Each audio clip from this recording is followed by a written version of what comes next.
And we're just going to go ahead and go live here.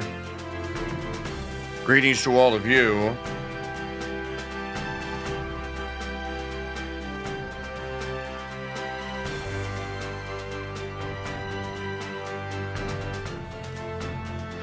So, this will be the Allentown rally live when we get to it. Stay tuned, and I'll be back with you in just a second here. We'll get everything started for the evening.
There's three monkeys and a football in here.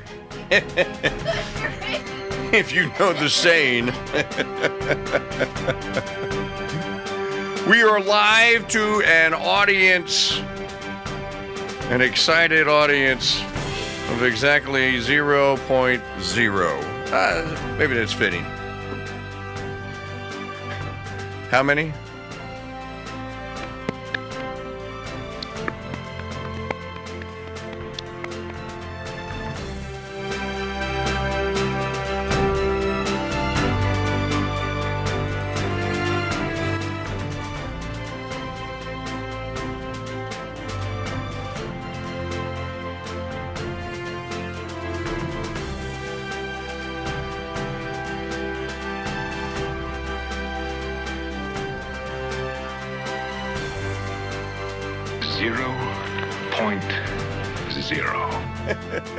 I guess this iMac is not used to working at night. It was funny today when we were doing the press conference live from Palm Beach. Whoever was running the board and the sound and the TV for the TV that was behind Trump, because they had the Trump the Mar-a-Lago logo, up on the field where it's repeated like 100 times. They had that up on the screen right behind Trump. It looked really nice. It was a big 70-inch TV. But what had happened is whoever was running the video in the other room, because I was sitting here watching it, and I'm probably the only nerd that actually caught it. He must have left his post for a second, because the screen that he was supposed to have on flipped to the Mac OS Sonoma built-in screensaver, which is like a drone flying over a series of vineyards, and there's a mountain in the background.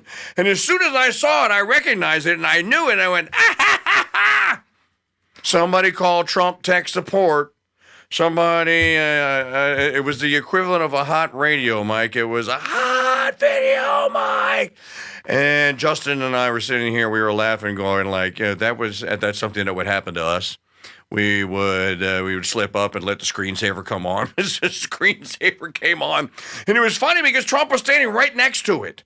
And anyone that owns an iMac and has a Sonoma or higher running on your iMac, as soon as it flipped to that screensaver, you knew exactly, if you have the default screensaver, you knew exactly what's going on. Okay, Mike Church here with you, and we are glad to be here. I am hoping that this is an actual Steeltown rally. I looked this up before I came on. There were no actual mills, no steel mills actually in Allentown.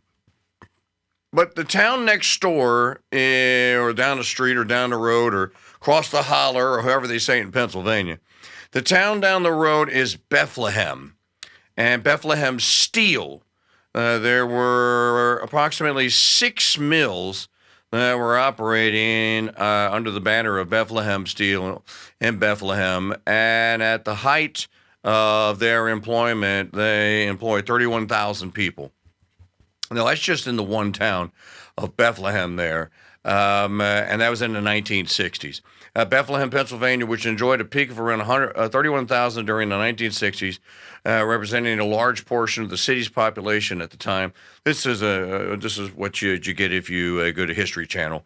Referring to steel mills in Allentown, it'd be more accurate to consider the Bethlehem Steel Force as the relevant figure. I just thought it was interesting that there were actually no mills. And if you've ever been to Allentown, I actually have. There's a Marian shrine there. It's right off Interstate 81. You take the exit. It probably takes you about a mile and a half. You go down to this street, and every home that is on this street has some sort of a Mary statue in the front yard. And this was during the Corona Doom. Me and Middish Chur and Michael Hitchburn made that trip. And and of course, the shrine was closed that day. So I actually have been to Allentown. It's a beautiful part of Pennsylvania. Guess that's in the Pocono Mountains there. And now I'm told today that it's not a good place. It's one of those places that Trump would probably complain about and say that all the wrong people are now running it. I understand that there's supposedly a huge Muslim population. Still, Bethlehem wasn't the only city in Pennsylvania that had steel mills in it, because there were lots of others. And the point being, and I was trying to make this on the radio show today, that, and Trump even said that. He did say something about steel in his press conference. He said, you go to war, you don't have steel mills, you're gonna lose. We are so stupid. He even said today that we are so stupid for not having steel mills.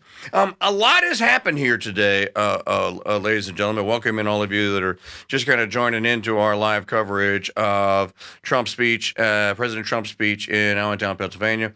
I have it playing in the other screen there. Unfortunately, C-SPAN is not actually carrying it.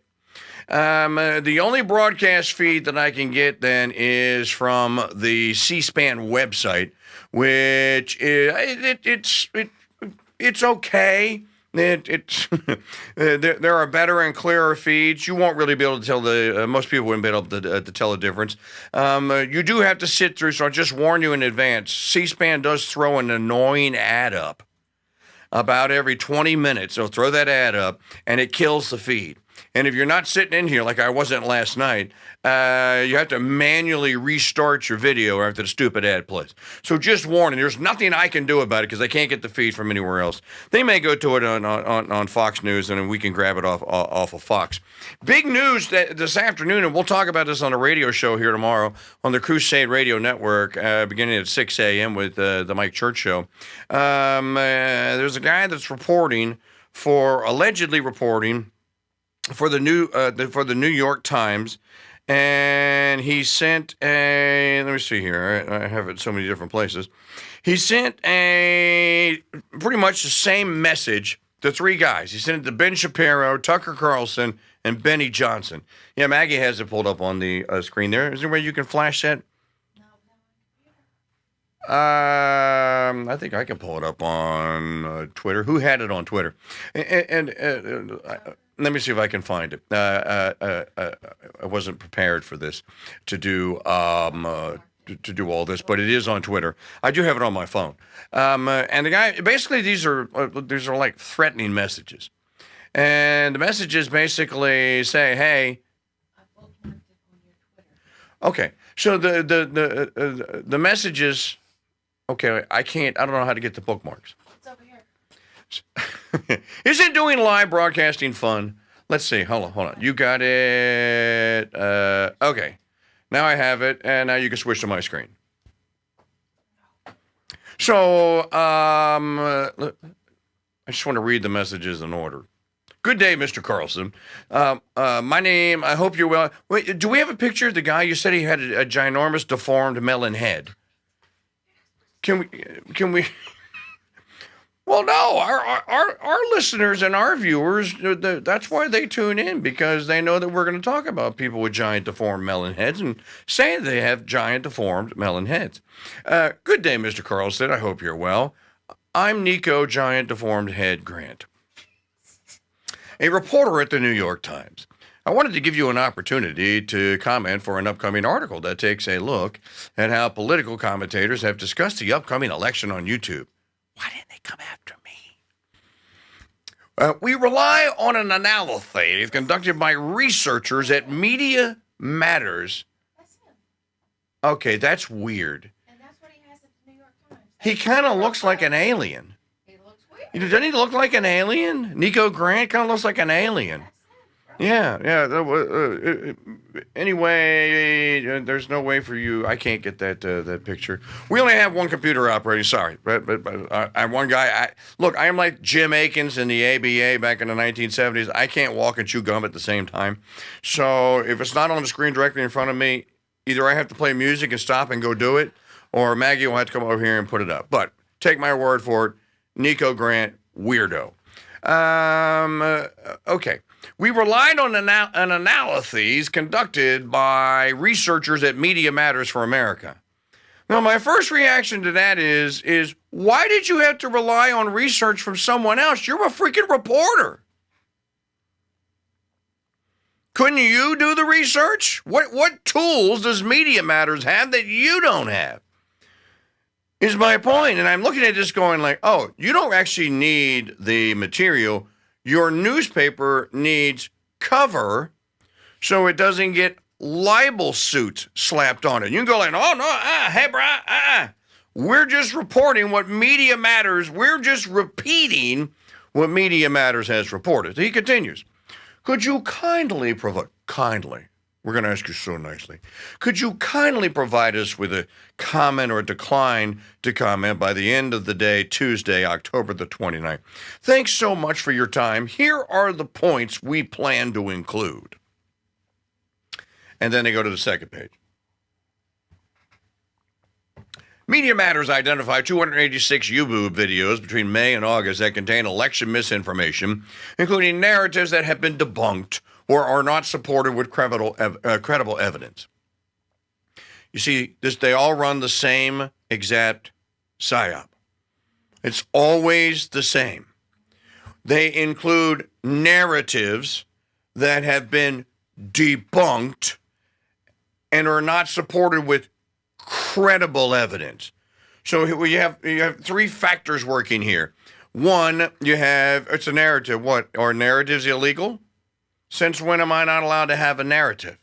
If I have a show on YouTube or on Rumble or anywhere else, there's a very good chance that I am going to have a narrative, and I should have a narrative. Almost everything has a narrative, which is why when you have movies and you have TV shows, you have these people that are called narrators. Perhaps you've heard of them. So you're going to run a hit piece on me because I have a narrative?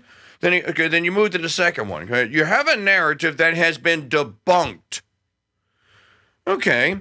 Now, I don't know how you debunk a narrative. You may be able to debunk certain factoids or certain facts that go like, well, that's not actually that. Actually, the population was 67,000, not 61,000. Or they made this claim and then this wasn't true. I don't know how you debunk a narrative, but they have to put the word debunked in there because debunk is a code word and it's operative for opposition. It's not so much that it's been debunked. We don't agree with it, okay? We're the official debunkers. So we're sitting up here in our high perch, lofty towers at the New York Times, the New Tenoch-Teatland Times, as I like to call it, and we are the debunkers that we have always been looking for. So they are debunking now.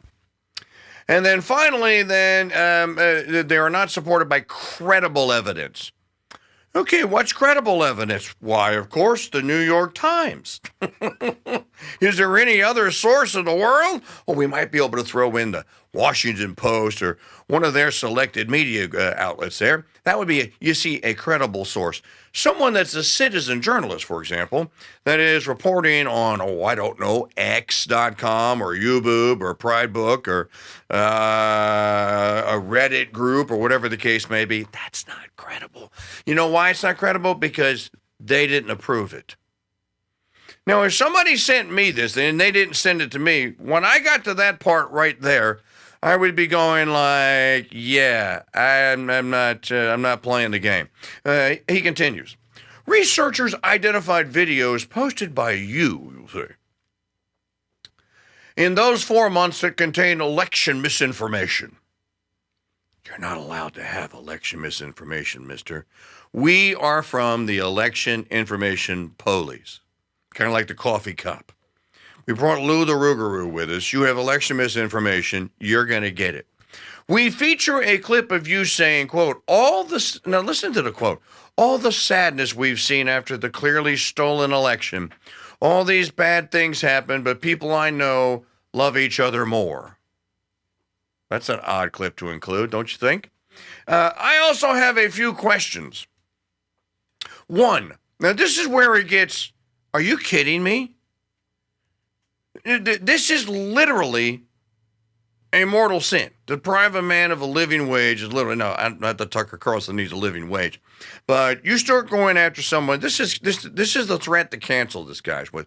It's Tucker Carlson, it's Benny Johnson, and it's Little Ben Shapiro, and we got a coupon code for a new mattress for you today. And don't forget, every time Israel bombs a Lebanese child, you get 10% off. One, are you a member of the YouTube Partner Program? Two, if so, how frequently does YouTube demonetize your videos? How do you know that YouTube demonetizes his videos? You're a reporter. Why don't you ask YouTube? Three, has YouTube sent you messages, emails, or notices in the last year that your content contains misinformation, and then thanks for your time? This is extortion, folks. This is very thinly veiled censorship. This is an attempt to just go like, hey, we're watching you. We're going to take everything that you have away, like we took it away from you, like we took it away from your new buddy. I don't like them putting chemicals in the water that turn the friggin' frogs gay. Do you understand that? Turn the friggin' frogs gay. Crap gay. Frogs friggin'. Your buddy Alex Jones. And then Tucker Carlson responds, this is just epic. So the New York Times is working with the left-wing hate group. By the way, Media Matters is debunked. Media Matters is a clown posse outfit. They are the Southern Poverty Law Center run by gay people. The only, and who knows, maybe this SPLC is also run.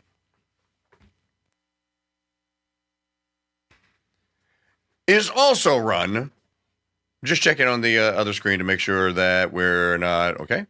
Okay. Is also run by gays. Who knows? But both of those outfits, neither one of them do anything reported. They extort people. These are extortion groups.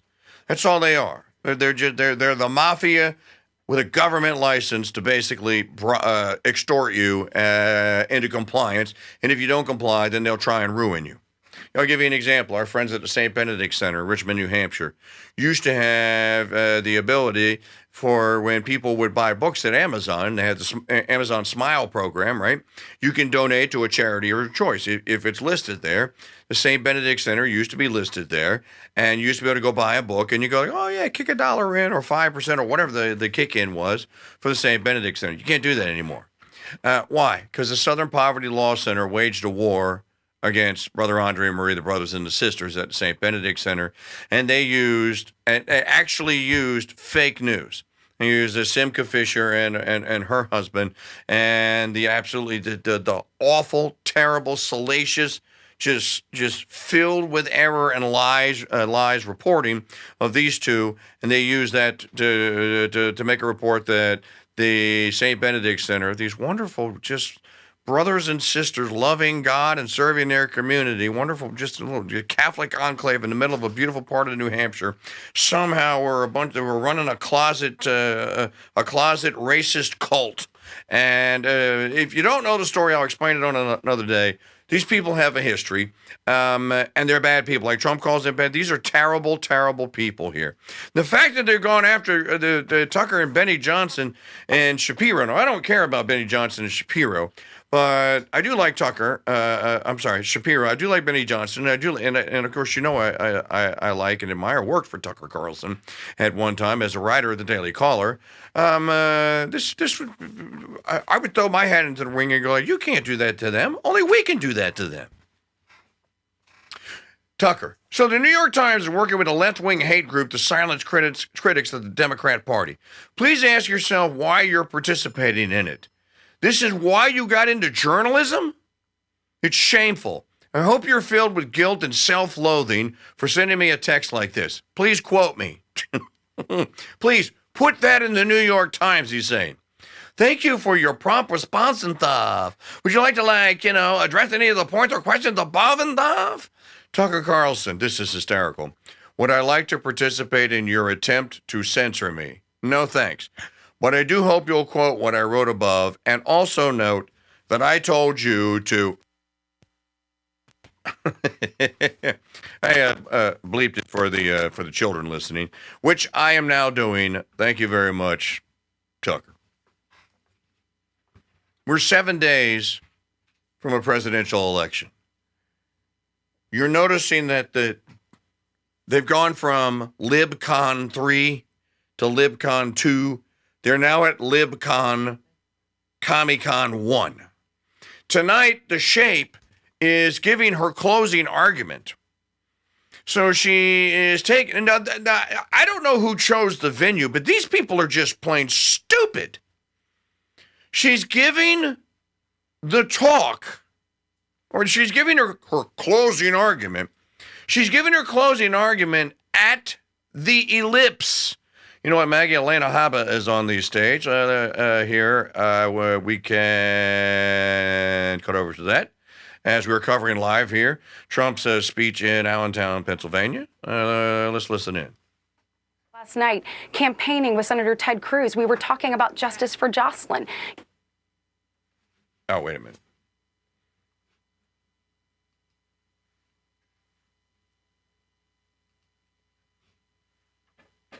Well, I don't know what is going on with this page.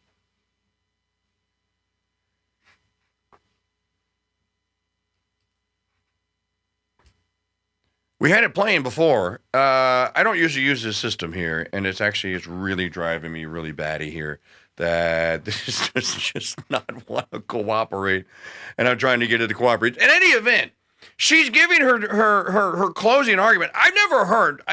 Maybe Biden did Biden give a closing argument? I don't think so. He was in the basement. If he did, I don't remember it. He would have done it from the basement. Okay. Okay, she's done. And now they're playing the music, so if he did, man, true under dash. I think his closing argument actually was true under dash up under pressure.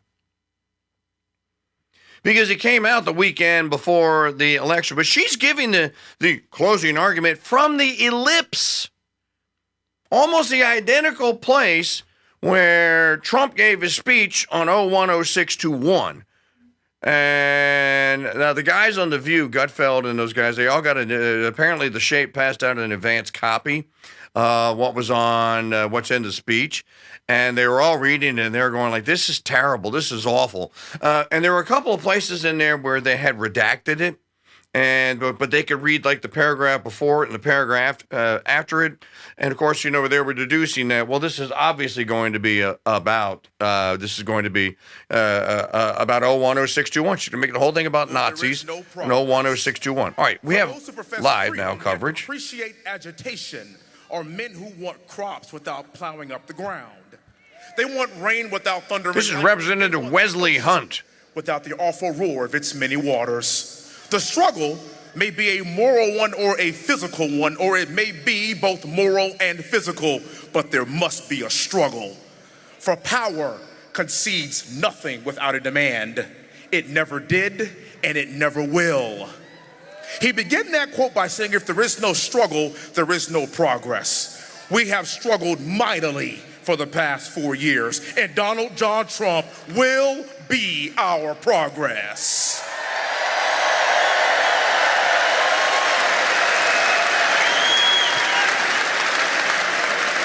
I hail from Houston, Texas. I'm a combat veteran.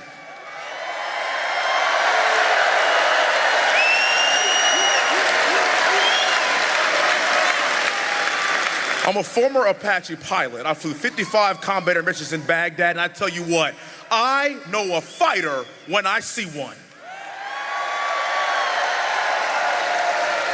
And the brave men and women here, along with President Trump, we are fighters. President Trump is our fighter.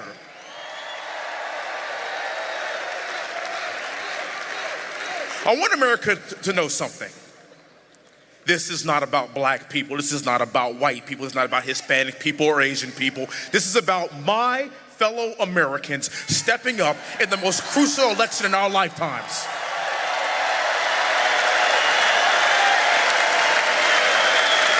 Do not let them call us fascists. Do not let them call us Nazis. Do not let them call us racist. The only thing that we want is our great nation back.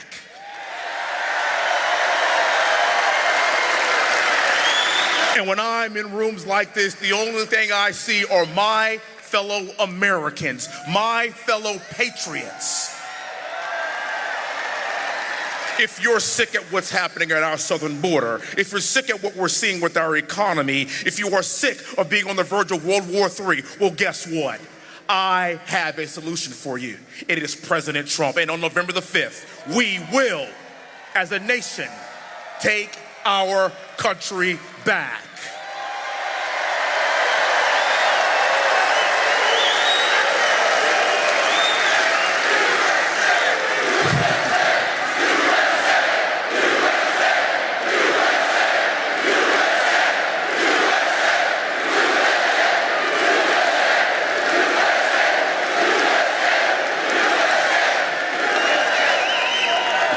Ladies and gentlemen, we have our fighter. This election runs right through your state. We need every single brave patriot in this state to show up and vote. Vote like your life depends on it, because it's all we've got. And together, we as a nation on November the 5th, we will make America great again. May God bless you, and may God bless these United States of America. Thank you so much.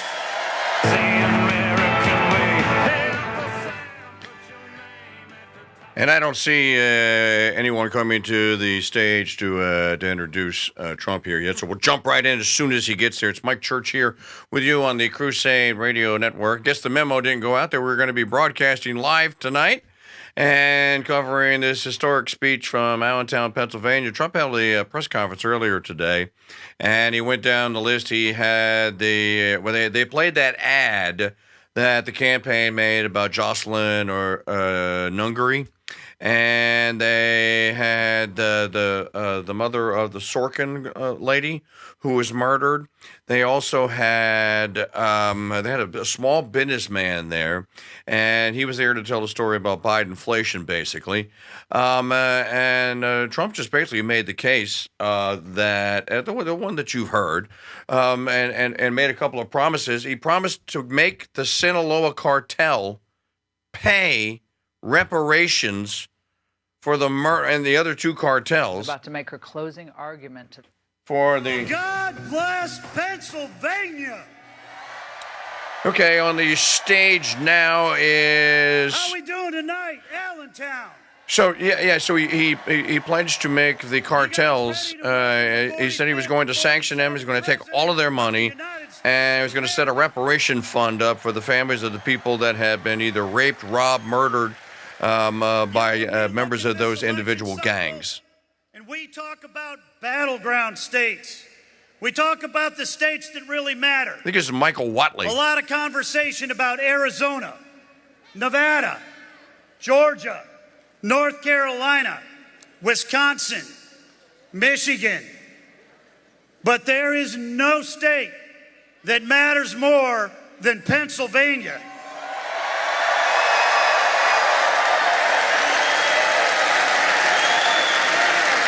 And when we talk about how to win a battleground state, it really comes down to a couple of pretty simple concepts. We're going to get out the vote, and we are going to protect the ballot.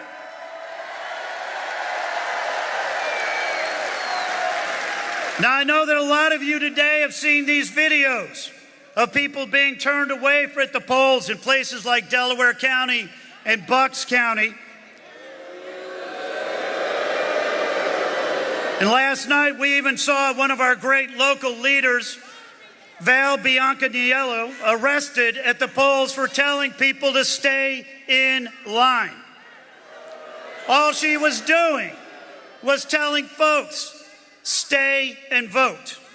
They took her away in handcuffs. Folks, here's what's happening. Democrat election officials are seeing our numbers. They're seeing our turnout. They are seeing us breaking early vote records across Pennsylvania. They are terrified, and they want to stop our momentum. True story. Elon posted a graphic up earlier about North Carolina. We are not going to let them suppress our votes. We are going to fight.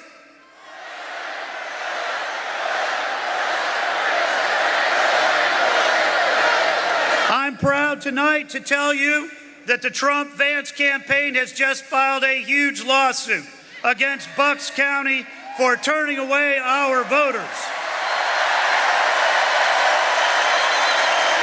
They would never disenfranchise your voters. Fight this thing in court, and all we ask of you is to stay in line.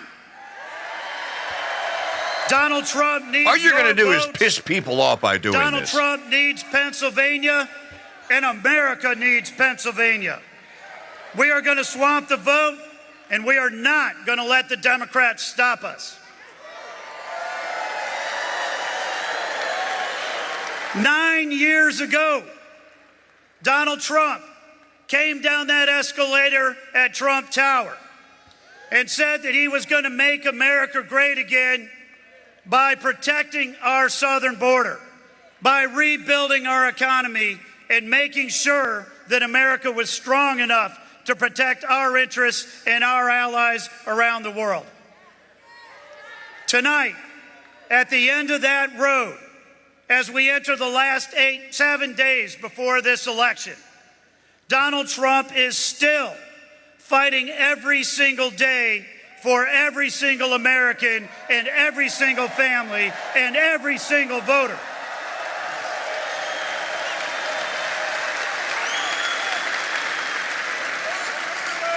Kamala Harris, our borders are.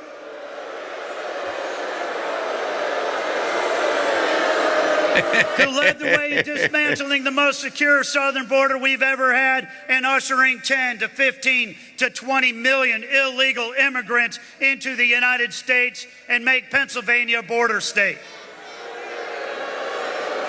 Kamala Harris, who cast the tie-breaking vote on $2.5 trillion worth of unnecessary, unneeded, inflationary spending that sent your gasoline prices through the roof, your grocery prices through the roof, your housing prices through the roof. Kamala Harris, who went to a confab with all the European leaders and told President Putin, do not invade Ukraine.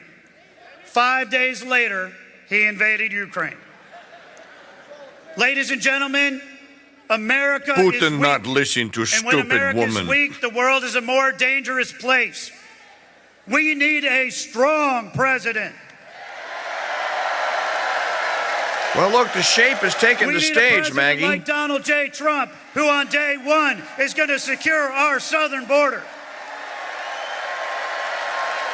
We need a president like Donald J. Trump, who on day one is going to end inflationary spending. He's going to unleash Pennsylvania energy, and he's going to bring your prices down. And we need a president like Donald Trump, who is going to stand up for our allies like Israel and our interests across the world. And he's going to stand up to bullies like Russia and Iran and China. I think you got the allies and the we bullies need a backwards president there, who buddy. is strong like Donald Trump, who will get up off the stage like this one after he's been shot and let everybody know he's okay and tell him to fight, fight, fight.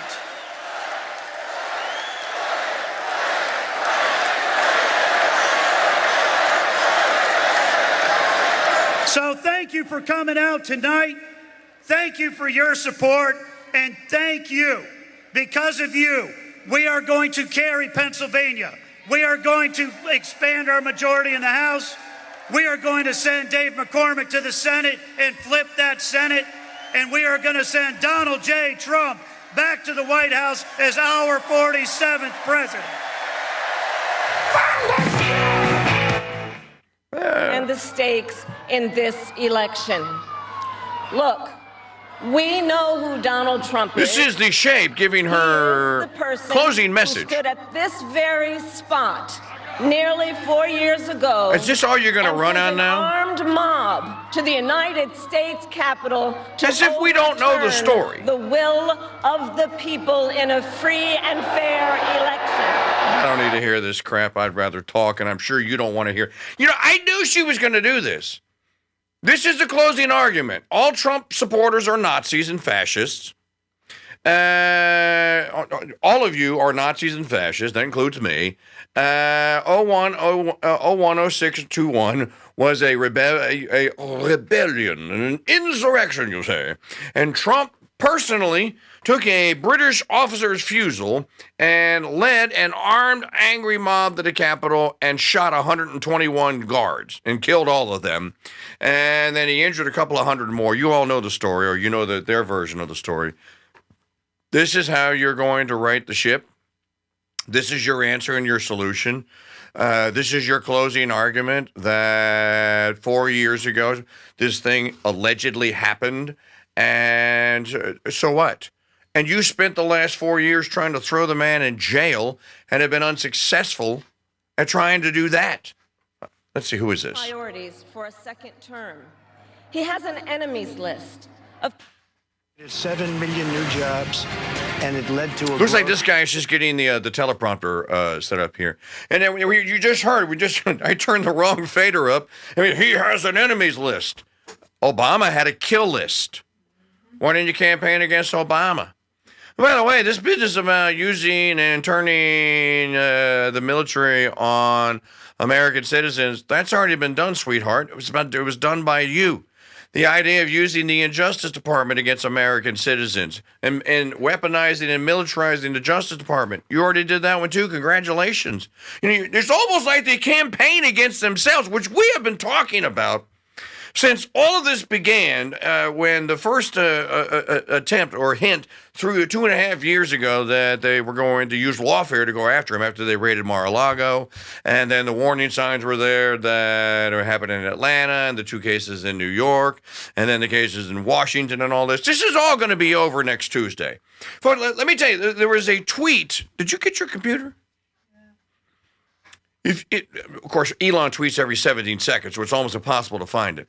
Elon Musk tweeted out earlier today the early voting numbers in North Carolina, which are supposed to be suppressed as a result of Hurricane Helene, right?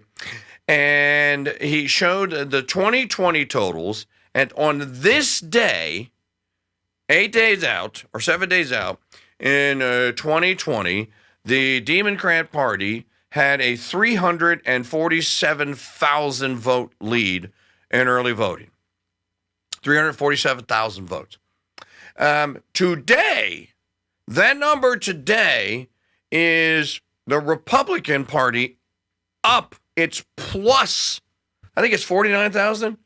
I don't know. As I said, he tweets so much. I don't know when he put it out and how you would find it. But so I'm going from memory here. You heard Andy Watley just talk about how the early numbers in Pennsylvania. This is happening, by the way. Same thing is happening in Nevada. You heard Mike Parrott talking about this. Same thing is happening in Arizona. I can tell you that the Trump campaign added a stop yesterday or this morning, because, again, I'm on their email list. They added a stop in New Mexico. They're going to New Mexico. So if they're going to New Mexico, then that means, and I'm just kind of listening in here to see. Okay, Lee Greenwood's praying, so Trump must be coming out. If they added a stop in New Mexico, that means that they think they got a shot in New Mexico. They've also added a stop this weekend. They added a stop in Salem, Virginia. Now, Governor Youngkin is fighting this ridiculous attempt to get these illegal aliens. This is a law, by the way, in Virginia, if you're wondering, that where the judge said you got to throw the illegal aliens back on the ballot. They're not citizens. They are literally illegal aliens, and they were told, state of Virginia, you are to put them back on the ballot. That's their constitutional right. They're not citizens. They don't have a constitutional right. In any event, I saw Jonathan Turley talk about this. This is a law that was passed in 2006 and then signed into law by guess who? And he said it was a good thing. Then Virginia Governor Tim Kaine. Kaine is the one that signed the law. Okay, so we're waiting. And there's a little, I can't let Lee Greenwood play because if you want to kill your video on YouTube, play YMCA or Lee Greenwood on it, and you'll get a copyright strike. So we can't listen in on the shape for just a moment. Let me tell you, I am someone who has spent most of my career middle class outside of Washington, D.C., so I know that not all the good ideas come from here. I am not afraid of tough fights against bad actors and powerful interests. Because for decades, as a prosecutor and a top law enforcement officer of our biggest state, Shut up. Thank you. Let's let a real man talk. Donald Trump live, Allentown, Pennsylvania. Your host, Mike Church. Thanks for being with us. Now to President Trump. Please listen to the Crusade Radio Network. Subscribe to our service at crusadechannel.com. Donate to our cause. Keep us doing live events like this in the evening at crusadechannel.com/donate. President Trump. So many people outside would like to let him in. Would anybody like to give up their seat or their standing area? Well, a very special hello to Allentown, a great place, and hello, Pennsylvania. I'm thrilled to be back in this incredible Commonwealth with thousands of proud, hardworking American patriots. That's what you are. But I'd like to begin with a very, very simple question. Are you better off now than you were 4 years ago? I don't think so. I'm here today with a message of hope for all Americans. With your vote this election, oh, do I look forward to this election? Do we look? I'm going to say we, because we're going to do it as a group. Look, Mr. Wall over here is the greatest guy. I want to buy one of those suits. We will end inflation. We will stop the invasion of criminals into our country. And we will bring back the American dream. We're doing it together, Pennsylvania. Our country will be bigger, better, bolder, richer, safer, and stronger than ever before. This election is a choice between whether we will have 4 more years of gross incompetence and failure, the worst administration in the history of our country. Jimmy Carter is a happy man. Jimmy Carter looks like a brilliant, brilliant president by comparison. Or whether we will begin the 4 greatest years in the history of our country. We're going to turn it around, and we're going to turn it around fast. I'm asking you to be excited about the future again. You have to be excited about the future. They've taken all that excitement away from you. They've embarrassed us. They've embarrassed us. Kamala has embarrassed us. She doesn't have what it takes.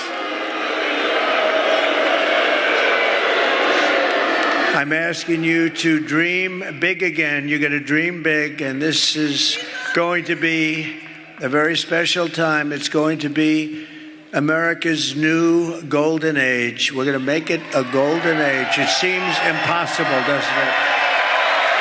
Doesn't it seem impossible with these stupid people that we've had to put up with over the last 4 years? We had the greatest economy in the history of our country. We were energy independent 4 years ago. Every problem facing us can be solved, but now the fate of our nation is in your hands. It's in your hands. If we win Pennsylvania, we're going to win the whole deal.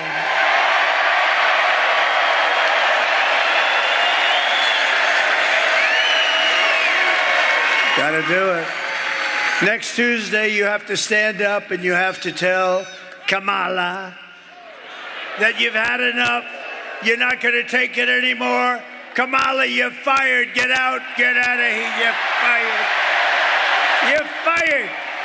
Get the hell out of here. You were a terrible VP, but you were an even worse border czar. How about our border czar?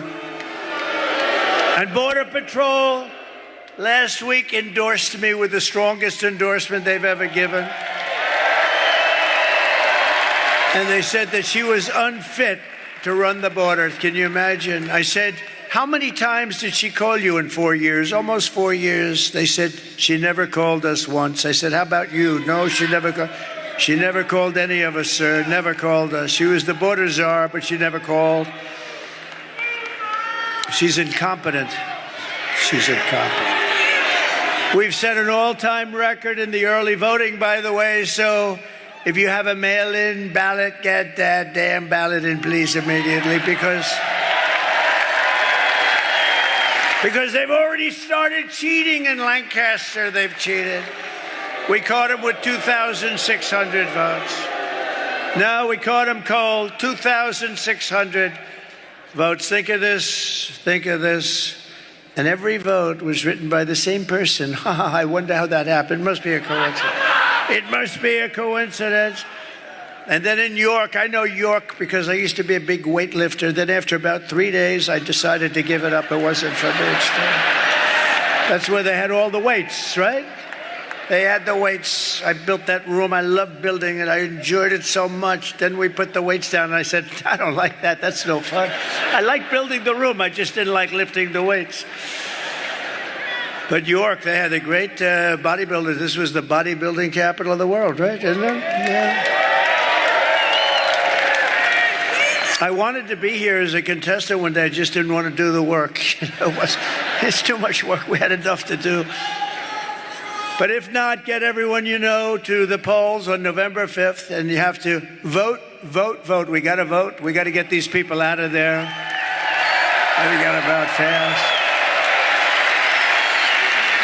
Today they're busing people. You know, they're in a place in Washington, and they got buses all up. They're busing people because they couldn't get anybody to show up for her tonight. I didn't bus anybody. You're all here. This place is packed. She can't get anybody. 3 days ago, she said Beyonce was coming. So people came to see Beyonce, but Beyonce went up, thank you very much, everybody, and then she left. She didn't sing. And then they all left. She was speaking, nobody, and they were booing the hell out of her, by the way. And the fake news doesn't report those stories. That's a lot. No, that's a lot. Look at that. See, we must be coming. That is a lot of fake news. When they lose their final ounce of credibility, they'll probably turn good again because they're losing so much credibility. Do you know when I first started running, their approval rating, when the very beginning, before maybe I even started, it was like 92% favorable rating. You know what it is now? 12%. I drove it down like almost 90 points. I drove it down numbers. I'm very proud of it. I've exposed them as being fake. But with your help, 1 week from today, we're going to defeat Kamala Harris and the media. And we're going to win back that beautiful, beautiful White House, and we're going to make America great again. In less than 4 years, Kamala has shattered our middle class. You notice I don't mention Joe, Crooked Joe. He's so crooked, it's hard to believe. Because they basically took the presidency away from me. You know, they just walked up and said, "You're not running anymore." I don't use the word coup. It's too Frenchy sounding for me. No, they just took it away. I like that better. They took it away. They walked in, they said, no, he had a rough debate. I would say it was rough. But after the debate, he went down very big. And, you know, he should have been allowed. He got 14 million votes. He got no votes. He was the first one. Look at that front row, Joe. This guy, these guys are unbelievable. They follow me. They follow me all over the place. But he's in the second row. What the hell happened to you tonight? Front row Joe that's a big story. The press is going to get you. He's a great guy. They're patriots. The front row Joes and the ladies from North Carolina, they've been here 259 times, and they're beautiful. They're beautiful. And we have Mr. Wall. I'm going to buy one day, I'm going to buy that suit, but I don't have that much time left because hopefully we're going to win, and then we're not going to be playing games anymore. We got to straighten out our country, so we're going to be meeting, but a different forum. We're going to be meeting as I tell you how well we're doing, how we're winning. We're going to win big. We had the best economy in history. We're going to make it much better than even that. We're going to bring all these companies that left us because of stupid politicians on our side. They allowed it to happen. They're all coming back, either that or they're going to have to pay tariffs like they never had to even think about before. Kamala cast the deciding votes that launched the worst inflation of your lifetime. I believe it's the worst inflation in the history of our country because they don't show the real. It's like, did you see about a month ago, they came up with 818,000 jobs that were fake. They put them in. These are cheaters. And today they got caught. Think of it. They got caught cheating in Lancaster County. They got caught in York. But think, it's no different. Think of it. They put in 818,000 fraudulent jobs. So the job reports came out. Said, oh, they're doing pretty good. That's good. That's good. And they weren't going to adjust. You know, you adjust when you find out that somebody was a fraud. You adjust. And they weren't going to do it until right after the election. But we had a whistleblower that blew the whistle on them.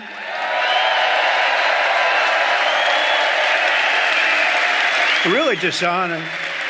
You know, I always say we meet to decide where we're going to campaign, what we're going to say, how we're going to... They meet, how can we cheat? This is their meeting. Because who the hell can win an election with open borders, transgender everybody, men playing in women's sports? No, think of it. Men allow millions of people through an open border, totally unvetted, totally unchecked. They come from parts unknown. They come from countries you've never even heard of, and then you find out that they came from jails and mental institutions. No, they cheat like hell, and it's a damn disgrace. So we're going to get it straightened out. We got to get it straightened out.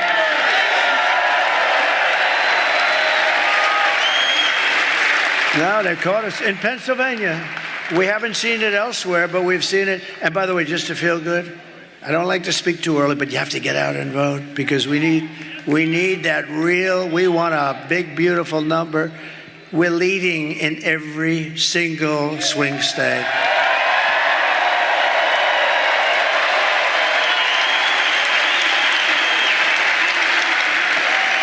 Because normally Republicans, they like to vote at the end. No matter what you say, they like to vote at the end. They like to be there on Tuesday where they can watch it actually go into that beautiful, often corrupt machine. No, we're going to get it straightened out. Kamala cost the typical American family over $30,000 in higher prices because of their ridiculous inflation.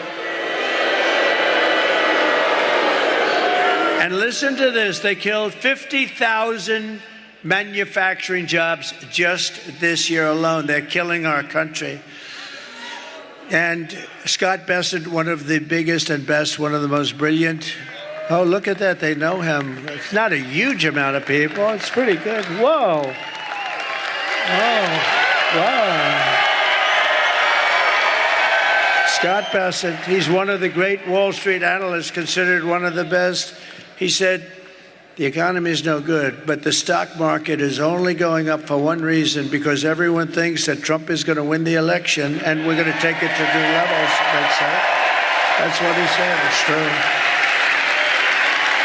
You want to see a market crash? If we lost this election, I think the market would go down the tubes.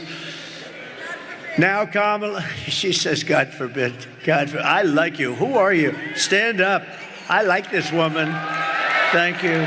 God forbid. Thank you, darling. She's got a lot of spunk, doesn't she? Thank you, darling. She said, I say, if we lose this, and she starts screaming, God forbid. Do you think she's voting for Trump? I think so. Thank you. Thank you, darling. You are something. We have the greatest people, don't we? Greatest people. The other day, Madison Square Garden on Sunday night, and we had them all. That was the greatest evening anyone's seen politically. I mean, Madison Square Garden is really big. It's big, and it's beautiful, and it's MSG, and the Dolan family, Jim Dolan, they were so nice. They said they've never seen a crowd like this. The thing went all the way back to the river, and I don't mean like single line or doubles. I mean like massive amounts of people went back to the Hudson River. The love was unbelievable. We had Elon. We had incredible people. Elon. You know, Elon Musk has been campaigning every single day in Pennsylvania. He's a great guy. You know, when that rocket landed last week, I saw that rocket land. I said, this guy, if that's his, I got to call him. I said, was that yours? He said, that was mine. That sucker came back down. I thought there was something wrong. I told people I was on the phone with somebody. I put it down. I forgot about the guy. He was a very important guy. 45 minutes later, he's still holding. Oh, but you still hold it? I said, I got to watch this. Excuse me.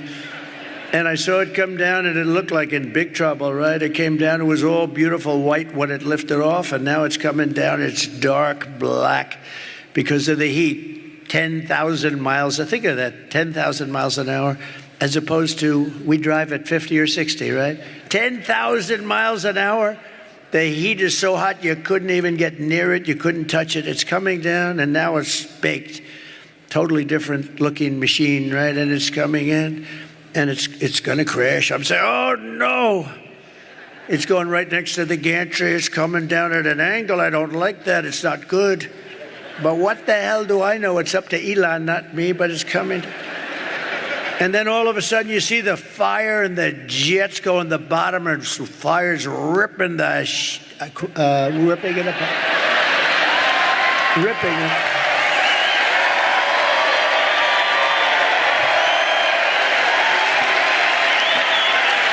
And the fire's just ripping the bottom of it and pushing it away. It was right next to ripping the whole gantry down. The whole thing was going to come crashing down. And those jets went off, and the flames and I never saw anything like it. And it straightened it out. Then it came, and those beautiful arms came, and they hugged it like you would hug your little beautiful baby. Like you'd hug a baby, see? I stay away from the other thing that you hug on occasion. No, it's like you're hugging your beautiful baby. Just hugged it right in there. So I call him. I say, that was you, wasn't it? Yeah, that was me. Can Russia do it? No. Can China do it? No. Can the U.S. do it other than you? No, nobody can do that. I've never seen anything like it. I said, so why do you do that? That was a stupid question. Why do you do that? Well, you know, it costs about $1 billion to build the sucker. It's nice when you don't drop it into the ocean and have to start over. It's nice to be able to use it about 30 times more, right? No, he's a fantastic guy, and he gave me the best endorsement virtually of anybody. He said, if Trump doesn't win, our country is gone. Think of it. Think of it. And he's campaigning. You know, he put on the black hat, right? Now, I never even knew we sold the black hat. The red hat, yes. The white hat, yes. But I never knew we had a black hat. And see, he's just a different kind of a guy. And he has a black hat, and it says, Make America Great Again, but it's also in black. So it's very... So I said, where'd you get the hat? He said, it's dark MAGA. That was the thing. And he wore it to Butler. We had 107,000 people in Butler. Can you imagine? We had 107,000 people in Butler celebrating the life of a great gentleman, a great fireman, Corey, a great firefighter and respected guy. Yeah, that was a beautiful 107,000 people. And they came from all over. I mean, it was, you know, because it's not a very sparsely populated, you know, it is sparsely populated. And it's not lots of people there. And man, you couldn't see the end of the cars. You couldn't see the end of the crowd. It was so beautiful. The whole thing was beautiful. We had the opera singer there. We had the bells. I said, we're going to do a moment of silence. Give us some bells. Okay, sir, we'll try buying them. And they couldn't buy like the bell. The biggest bell they could buy was like that. I said, no, the bells of Notre Dame. They say, we can't get them here, sir. They're too heavy. They're too heavy. They happen to be taken right now. I said, no, just get them off the internet. Don't worry about it. And it's amazing what you can get off the internet. We had the bells playing, and we had Christopher. We had the great opera singer. He's a great singer. He's a great voice. And he sang Ave Maria. And the whole place, I'm looking at 107,000 people. I would say 100,000 of them were crying. And the other 7 are beyond, you know, they're too tough for me. I don't like those 7,000. Everybody was crying, and it was a beautiful thing. But Elon's wearing the black hat, and the good news is this: we didn't sell any. He was the only one that bought one. After that weekend, you know what? We sold 10,000 black hats the following day. Can you believe it? There was a run on black hats.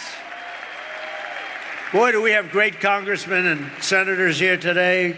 This guy Rubio is pretty good, isn't he, though? Huh? I watched him in the plane coming in, and I wanted him to speak again. I said, they don't mind hearing you twice. That's how good you are, Marco. But at a minimum, Marco, when it's your time, I'm going to bring you up and shake your hand, because he has been a great senator, and he's a great guy. True. It's true. He's a great guy. Smart guy. He's a smart guy. Sometimes he's a little too smart. He's a good guy. He's a good man. Thank you, Marco. Now, Kamala wants to raise the typical family's taxes, by the way. You know, every time she does a commercial, she lies. She's a real liar. She's worse than Crooked Hillary. Crooked Hillary was a liar. Remember? Remember? Irredeemable. What was the word before irredeemable? Right? I thought irredeemable was going to be the bad word, right? Little did I know. Little did I know. But Crooked Hillary used to lie a lot, but she's nothing compared to Kamala. And the difference is Crooked Hillary is much smarter, but she suffers from a major case of Trump derangement syndrome.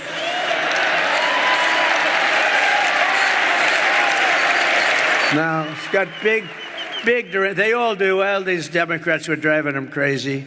We don't like them because they don't love our country. Now Kamala wants to raise the typical family's taxes by nearly $3,000 a year and impose a 33% tax hike on all domestic production. And she wants to get rid of, you know, I gave you something that's great. If you're a small farmer, if you're a business owner, small business owner, estate taxes were killing you because you pass away. If you love your child, I would say don't even bother listening. If you love your child, good. If you don't love your child, it doesn't matter. Then don't leave the stuff. But if you wanted to leave your estate to your beautiful kids, which most families, does anybody in here not love their child or their children? I've only had one hand raised, and about 20 times I asked that. And people beat that person up. They actually went after him. That guy was in bad shape. And because I actually think he meant it. No, but you know what? They want to get rid of the estate tax. So you have no estate tax to pay if you leave your farm to your kids, if you leave your business to your kids. You have no estate tax to pay. She wants to get rid of that. She doesn't like that. And you know what was happening, especially with the farmers, because they leave their beautiful farm and it's it's got asset value, but it's a hard kind of a business, but a beautiful business. And they'd leave, think of it, they'd leave their farm, and then the kids have to go out and they had to borrow money because you had like a 50% tax. So they appraise it, you have to go out, borrow money. And they end up always like 80%, 82% of the time or something, they end up losing the farm. It turns out to be a nightmare. I got rid of the estate tax or the death tax, so you don't have that anymore. And she wants to get rid of that. She's a tough guy. She's a tough one. She destroyed the city of San Francisco, it's one of the greatest cities of the world. She destroyed it, and she worked with Gavin Newsom, one of the worst governors in history, to destroy California. And we're not going to let her destroy the United States of America. We're not going to let her. If Kamala gets 4 more years, your family will never, ever recover. And by the way, Michelle Obama was very nasty to me. Ooh. Oh, she was nasty. I've gone out of my way to be nice to Michelle. I've gone out of my way to be nice to Michelle. Never said a bad thing about her when other people didn't like her so much. And she hit me the other day because they're desperate. They don't want Trump back because we're going to turn this country around and show how bad they were and how incompetent they were. But she hit me. Now, the fake news doesn't care about that, but if I hit her, they'll say, oh, what a horrible thing it was. She can hit me, she can go, and she can say whatever the hell she wants. If I hit her just a little tiny bit, oh, he's a bully, he's a bully. Nah, she shouldn't have done that. That was a mistake. That was a mistake. Right, Mr. Wall? Can't do that. Can't do that stuff. If I win, we will quickly build the greatest economy in the history of the world. We will rapidly defeat inflation, and very simply, we will make America affordable again. We're going to make it affordable again. I will massively cut taxes for workers and small businesses, and we will have no tax on tips, no tax on overtime, and no tax on Social Security benefits for our seniors. Right? And I've just announced that I will support a tax credit for family caregivers who take care of a parent or a loved one. You know, these people are just not recognized. If they had to go through the hospital system, the people they're caring for, we wouldn't have hospitals. You could build hospitals every day in America. You wouldn't have enough. They take care of our country. They really do. And we're going to get them a big, beautiful tax credit. And they do it with love. No hospital could do the job. They do it with love. They have great love, and they take care of people. And they're entitled to it. They're entitled to it. They can't go out and work. They can't do it. They have to watch, and they have to stay home. Oftentimes, it's a beautiful but wounded soldier. Soldiers come back, and they're in bad shape, and their mother or their wife sometimes is incredible. Call them angels. They're angels that do this. The mothers, they take care of them. They have to take care of them. And we would have no hospital system that could do it. So they're entitled to it, right? We got so many other things we can do. We don't need that. We don't need that. You know, we have so much liquid gold down there. We'll drill so much. We'll knock the hell out of everything with that. I will also restore the SALT tax deduction. I don't know if you know what that means, but just trust me, it's a good thing. Most people have no idea. They say, what is salt? You don't want to know. But it's a big deduction, and your state got, pretty battered by it. And we're going to restore it for you and for New York and for some other places. Starting on day one of my new administration, I will end Kamala's war on Pennsylvania energy. And we will frack, frack, frack, and drill, baby, drill. We're going to drill, baby, drill.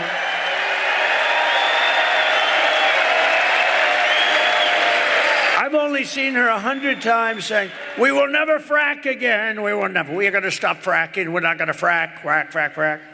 We're not going to frack. We're never going to frack again. Then her polls, drop to you only have 500,000 jobs in Pennsylvania, and the income is like, you can never replace it. So she sees the polls. I think fracking would be a wonderful idea. She's such a phony, it makes you sick.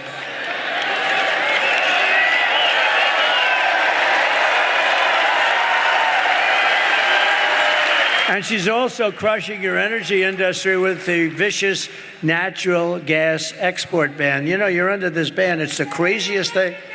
And it's costing your state a lot of money. Now, with me, one thing I'll never be stopping fracking. You know that. I've been very consistent for about 25 years. Drilling and fracking is good.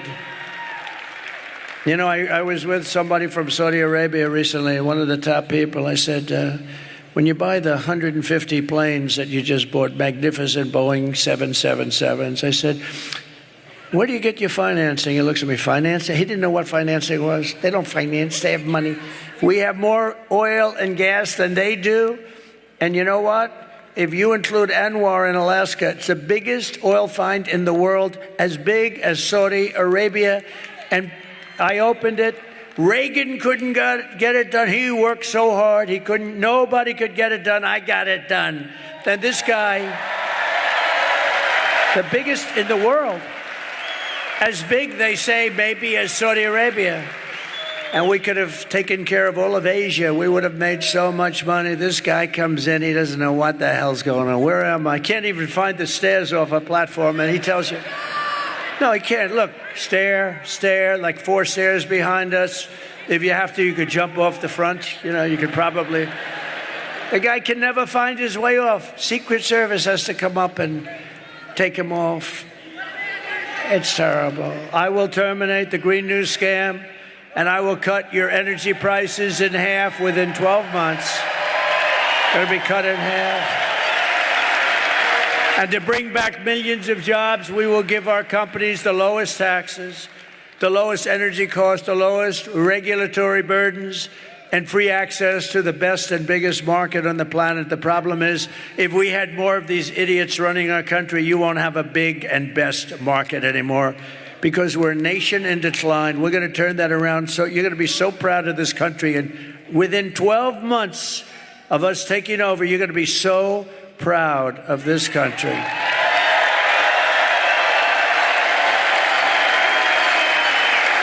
But we're only going to treat. Thank you.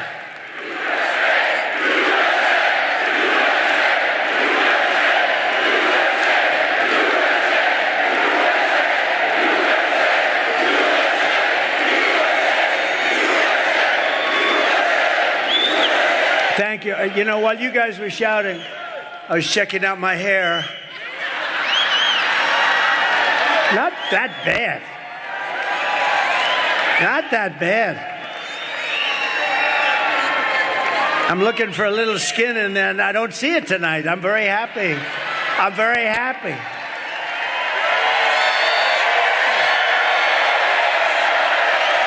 Not bad. No.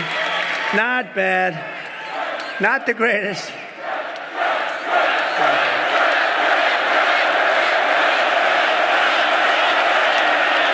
Thank you very much.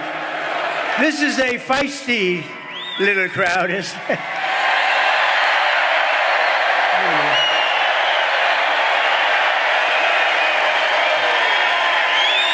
I wish the fake news would show the crowd. You could go to the far reaches of the place. The stadium is massive.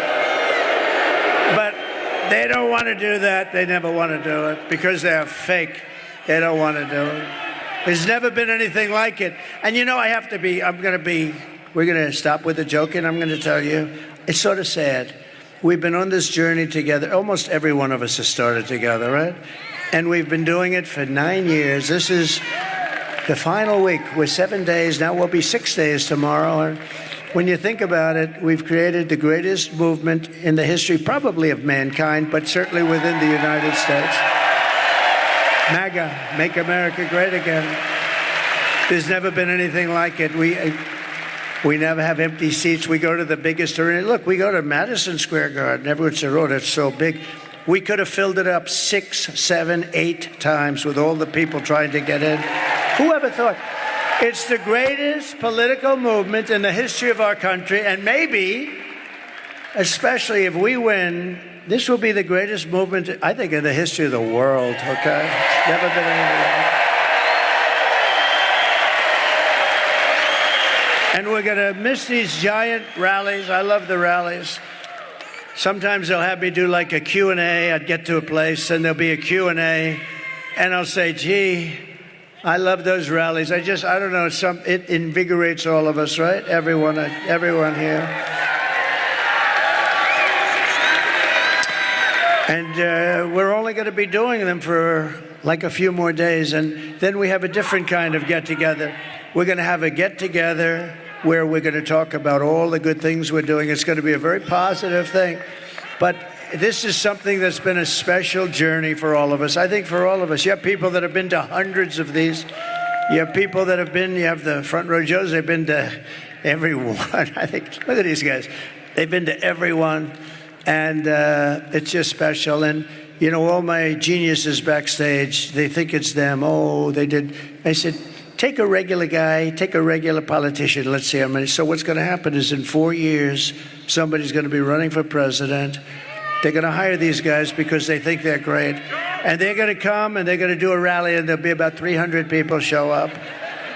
Because that's the standard. If you took the greatest politician in the United States in history and you said, we're going to make a speech in Pennsylvania tonight, you'd have 300, 200, maybe 400 people if they were great. We get every time 25, 30, 40,000 people, 100,000 people in Butler.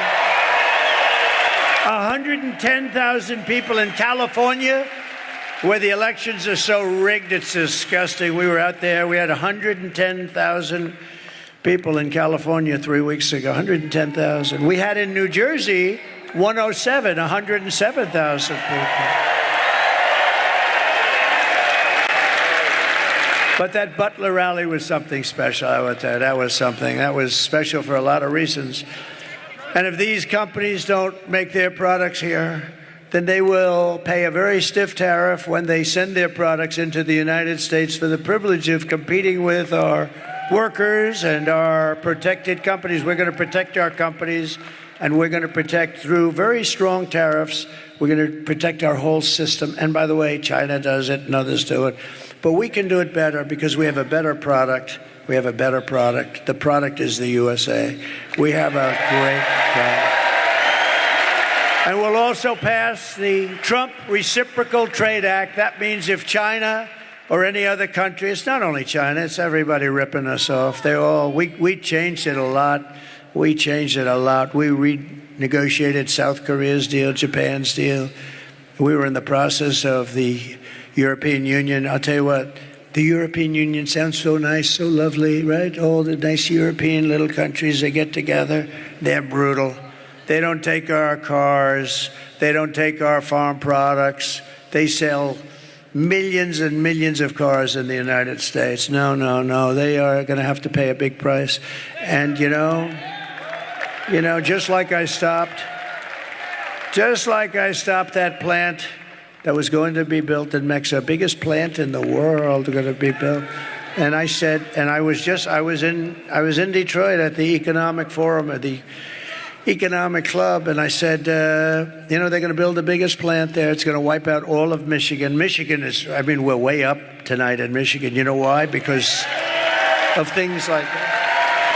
Because if they built that plant, then Detroit and Michigan as a whole, I don't think they made as many cars as this one monster plant that was owned by China. It was near the border. They were going to make millions of cars and just keep sending them into our country and destroy our jobs, destroy our whole market. We already lost about 65% from the heyday. We're going to bring it back to the heyday. We're going to bring it back, and we can do it so easily and so smartly. And I said, I'm going to put tariffs on those cars. And if 100% isn't enough, I'll make it to. They're not going to have one car come into the United States. They'll be sitting there with all these cars and never coming in, because all they're going to do is destroy our automobile manufacturing business. And you know what happened? Today, the guy that built it, the other day, he calls me up. I see him. I say, what's happening with that plant? He's the biggest builder of these auto plants. I said, I want to see one. He said, you'll have to come to Mexico. I said, I want to go to Mexico. I want to see one here. He said, we're not building them in the United States. We're building them in Mexico. I said, who owns them? China. I see, so China now, in order to save the trip, is going to build them and then really knock the hell out of a car, which they're doing in Europe, by the way. They're killing them in Europe. He said, not going to happen. I said, I don't want to see it. I don't have to see it. How big is it? He said, the biggest in the world. I said, all right, let them know that I'm putting a 100% tariff on every car that they make. And if that's not enough, I'll double it. And I forgot about it. This was about 6-7 months ago, and I forgot about it. Then I was making a speech the other day, and I see the same guy. He's the biggest builder of auto plants. That's all he wants to do is, if you told him build an apartment, he wouldn't know how to do it. But an auto plant, fully computerized. I see him at the speech that I'm making in Detroit, and I call him over after I finish. I said, John, let me ask you, how's that big monster doing in Mexico? He said, oh, sir, they canceled it last week because they think you're going to be elected president and you're going to put tariffs on. How about that? Is that beautiful? They canceled it. But if Kamala got in, they would restart it very quickly, believe me. She doesn't exactly think too much about that stuff, does she? If China or any other countries charge us a 100 or 200% tax, then we will charge them. This is the reciprocal act that we're calling it. I'll put my name on it if they want, or I'll leave my name off. I couldn't care less, but we're going to have a reciprocal tax. We're going to charge them the same 100 or 200% tariff or tax, called an eye for an eye. And all of the ripoff will stop immediately. I will never apologize for defending America, but isn't that a beautiful story with the plant? I mean, if Michigan didn't vote, wouldn't I be surprised? We have a big lead in Michigan, by the way, a very big lead. We have a big lead in Arizona. We have a big lead, and the fake news won't tell you, but you'll see it hopefully on Tuesday night. But by the way, you got to get out and vote, otherwise I would be very embarrassed. This is all subject to you voting. You vote. It's not, we don't have a problem in the world. But great, we're doing great in Nevada. We're doing great in Arizona. We're doing great, really good in North Carolina. How about the people of North Carolina? They showed up to vote in record numbers, and the place was practically demolished by Hurricane Helene. I was worried about that. I said, North Carolina, we thought maybe 50%, maybe 40 or 30% would show up. More people showed up to vote for this election than any election in the history of North Carolina. Is that right? Thus far. Can you believe it? They set a record. And they're voting for Trump. But I'll protect our workers. I'll protect our jobs. I will protect our borders. I will protect our families. And I will protect the birthright of our children to live in the richest and most powerful nation on the face of the earth. And as we rescue our economy, I will also restore our borders. Over the past 4 years, Kamala orchestrated the most egregious betrayal that any leader in American history has inflicted upon its people. She allowed this to happen to us. She allowed us to be invaded. We were invaded. This was a massive invasion of criminals. She has violated her oath, eradicated our sovereign border, and unleashed an army of migrant gangs who are waging a campaign of violence and terror against our citizens. It's vicious what's happening. They're killing our people. Kamala has imported criminal migrants from prisons and jails, insane asylums and mental institutions from all around the world, from Venezuela to the Congo. Oh, the Congo. They're supplying lots. They're taking them out of their jails.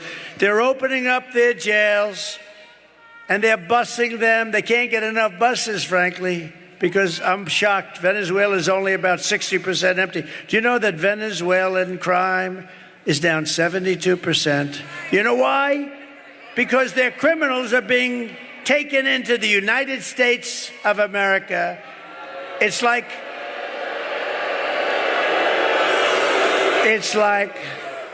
I said this, the press gave me a hard time on this one. They said it was very no, I don't think it's disrespectful. It's like we're a giant garbage can. That's what they treat us like. And these are killers. These are drug dealers. These are gangs, gang members. These are some of the worst people. These are terrorists. And they're treating us and dumping. They're dumping like we're a dumping ground. And it includes savage criminals who assault, rape, and murder our women and our girls. And then they say, oh, my people said, sir, please don't say that. What? You're going to protect the women. It sounds very like, I said, well, don't they want protection? I think they want protection. No, don't. Sure, it doesn't sound good. Doesn't sound good. I'm going to protect our women from criminals coming into our country and going up to the suburbs and doing really bad things. We're going to protect our men, our women, our children. We're going to protect our country. 100% protect our country.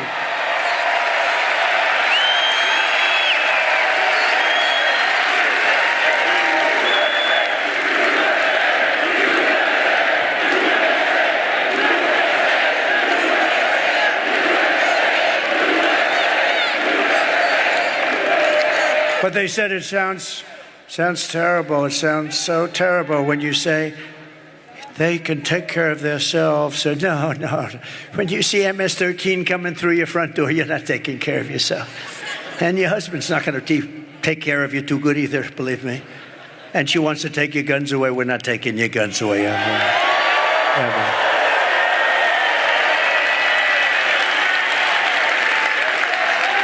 Are there any women in this giant, massive arena that do not want protection? Please raise your hand.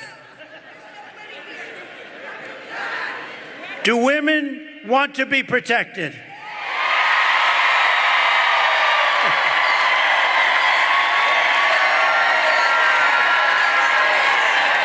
Anyone who would let monsters kidnap and kill our children does not belong anywhere near the Oval Office. Doesn't belong.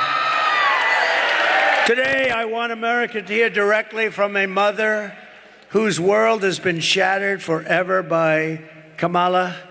This is difficult to watch. I had a group of people watching it. It's a difficult thing to watch, but this is what's happening in our country thousands and thousands of times. Please watch. Sunday night, I asked her to not stay up super late because of her coming to work with me in the morning first to do her summer school. She said, okay. I told her good night and I love you. I went to bed, not realizing that that was going to be the last time I saw her. We're best friends. Yeah. We're going to shake it again. I woke up to notice she wasn't in her bed. I'm in my heart trying not to lose my mind because I don't know where she is. I finally remembered her phone had a location on and her phone was pinging just 2 minutes down the road, right behind the skate park. I start driving to the direction the phone was being pinged at, and I see a couple cop cars with lights on. I see yellow tape. And immediately my heart drops and sinks to the bottom of my stomach. My daughter's hands and ankles were both bound. She was strangled to death, left with no pants. And I know in my heart, she fought incredibly hard. She was not going down without a fight. We begin with two men. We're learning are charged with capital murder tonight, accused of killing a 12-year-old girl. Police say these men strangled her before dumping her into that creek. Both men were in the country illegally. Apprehended, then released by Border Patrol less than 3 weeks before Jocelyn's death. The men accused of killing Jocelyn Nungare are affiliated with the gang known for brutal violence. Kamala Harris was in charge of immigration in our borders. If we had better border policies and not open borders and not these catch and release policies, I truly believe this all could have been prevented. Under her being vice president of this country, my daughter's life was ripped away from her. She had her entire life ahead of her. Happy birthday, dear Jocelyn. My daughter is 6 feet in the ground based off of policies that she allowed to keep.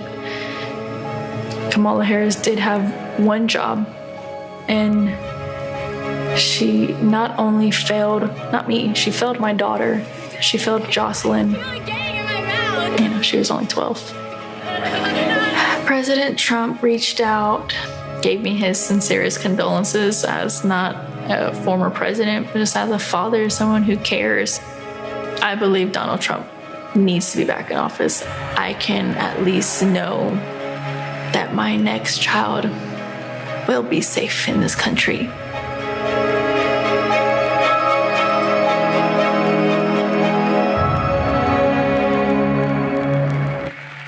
Oh, boy.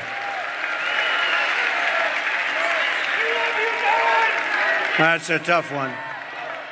What a beautiful woman and what a beautiful child, and that child is no longer with us. It's just like crazy.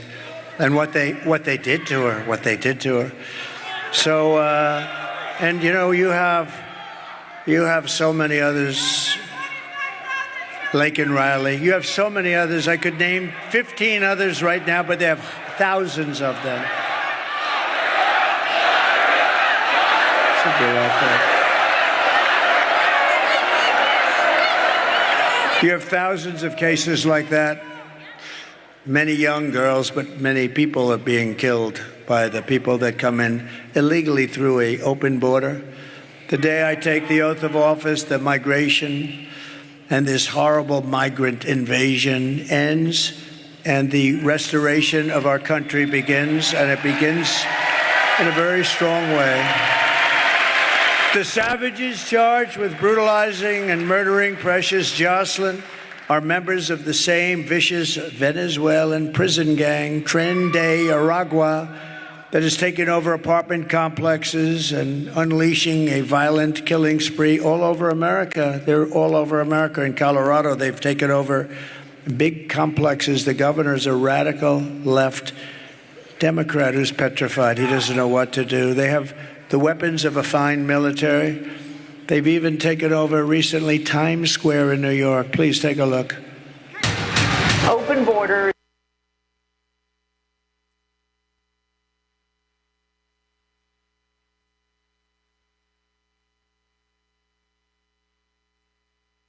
In Aurora, Colorado. When people talk about migrant crime, this is what they're talking about. San Antonio, Texas, just one of the latest cities to have apartment complexes taken over by members of the Venezuelan gang. Biden and Harris had created a program to bring them in under humanitarian parole. I am in favor of saying that we're not going to treat people who are undocumented across the border as criminals. More than 13,000 illegal immigrants convicted of murder have been released into the United States. My 20-year-old daughter, Kayla Hamilton, was murdered in her own room. Kayla's murderer was apprehended by Border Patrol crossing illegally into the U.S. Kayla's murderer had been improperly released into the United States. Abolish ICE. Yeah, we need to probably think about starting from scratch. More than a dozen people suspected of being Tren de Aragua gang members right here in San Antonio. The gang members had been terrorizing the apartment complex. New details in the murder of Laken Riley. The illegal immigrant suspect, who cops say committed the heinous murder, is a Venezuelan national. And was paroled in released into the country by the Biden administration. If they'd all been properly vetted, that probably wouldn't have happened. 2 men investigators say are in the country illegally from Venezuela are charged with capital murder in the death of Jocelyn Nungaray. Martinez and Angel wrapped his arms around Jocelyn's neck, took off her pants, and climbed on top of her. Later strangled Jocelyn to death and then tied up her hands and feet. Court documents suggest a group of men arrested for beating and robbing a Dallas woman last month are members of a Venezuelan street gang. The men threatened to cut off her fingers if she did not cooperate. Manuel Hernandez was booked by Colleyville police just 2 days earlier and released the day before the robbery. A Peruvian gang leader who is wanted for 23 murders. He was arrested by Border Patrol near Roma, Texas, then released into America.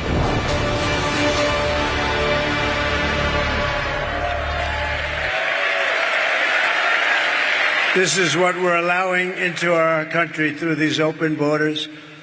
The United States is now an occupied country, whether you like it or not. We're an occupied country. Thousands and thousands, tens of thousands of these people.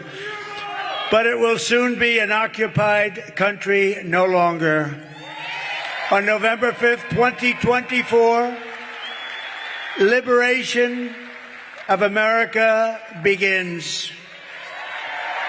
On day one, I will launch the largest deportation program in American history. We're going to get them out.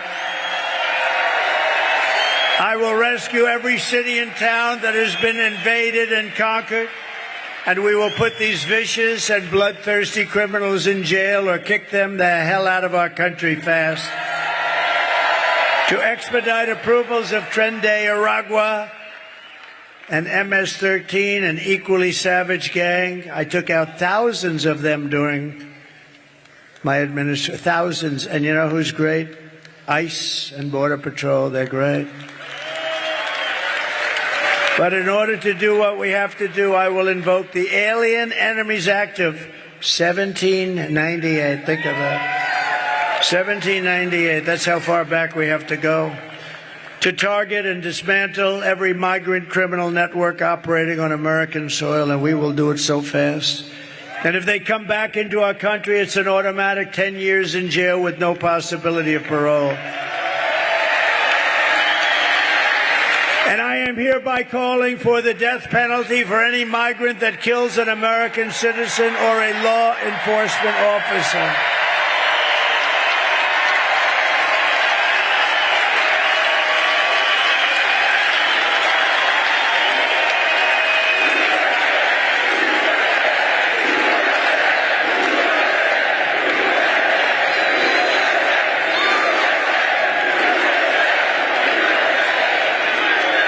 Under Kamala, America is a sanctuary for criminal, illegal aliens. It's what it is. These sanctuary cities are just unbelievable. They're sanctuaries for criminals, not anybody else. I will immediately ban all sanctuary cities in the United States of America. Immediately. I will end catch and release. I will end all migrant flights into our country with planes loaded up with criminal migrants. And I will ban all welfare and federal benefits for illegals, and then they won't come. Kamala's gross incompetence disqualifies her from being president of the United States. She is unfit for office. Everyone knows it. No one respects her. No one trusts her. No one takes her seriously. Everyone knows she is a low IQ individual. You know that. Low IQ. From humiliating our country in Afghanistan to the war in Ukraine, which would have never happened if I were president, to the nightmare on our border, to her inflation catastrophe, to her egregious hurricane response, worse than perhaps even Katrina. Just ask the people of North Carolina, Georgia, Alabama, Tennessee, South Carolina, Florida. Kamala Harris is a train wreck who has destroyed everything in her path. She's a total catastrophe. To make her president would be to gamble with the lives of millions of people. She would get us into World War III, which will be a war like no other war. This will be a war at a level that we have never seen before, that the world has never witnessed, because of the weaponry. This is no longer army tanks going back and forth and shooting it. This is the big deal, because she is too grossly incompetent to do her job, and then all of your sons and daughters will end up getting a draft notice. Oh, Mom, Dad, what does this mean? Son, this means you're being drafted into the military so you can potentially lose your life fighting for a country that you've never heard of. How crazy is it? How crazy are we? We give money away to all of these countries so far away, but we don't have enough money to take care of the people of North Carolina during a hurricane. Our enemies are laughing at her, but if we win, our enemies won't be laughing anymore. They're not going to be laughing. They're not going to be laughing. They never laughed at us. Viktor Orban, the very powerful Prime Minister of Hungary, said, bring back Trump and everything will stop. All these wars, everything will stop. They respected him. He actually said differently. He said they feared him, but I don't care. What difference does it make? But you know what? They said they would do what he wanted. China was afraid. Russia was afraid. They're all afraid. And you know what? I don't want them to be afraid. I just want respect, and they're going to respect us again. Right now, they're laughing at our country. They're laughing at us. If we win, America will be feared and respected again. And on issue after issue, Kamala broke it, and I will fix it, and I'll fix it very quickly. But we're also going to make America healthy again. As many of you know, we have talked a lot about getting dangerous chemicals out of our environment and out of our food supply. Today I'm adding that we are going to tackle the exploding rates of childhood depression, suicide, and pediatric cancer. We have numbers that other countries don't have. We don't just want to manage these problems, we want to prevent them from happening in the first place. I will assemble the best and brightest minds, including Robert F. Kennedy Jr.,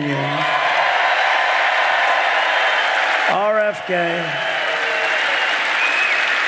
with the goal of reducing by 50% within 4 years the rates of childhood cancer, depression, and suicide, and ultimately to end these epidemics entirely. They are indeed epidemics. We are not just running against Kamala, remember that, or Joe. She means nothing.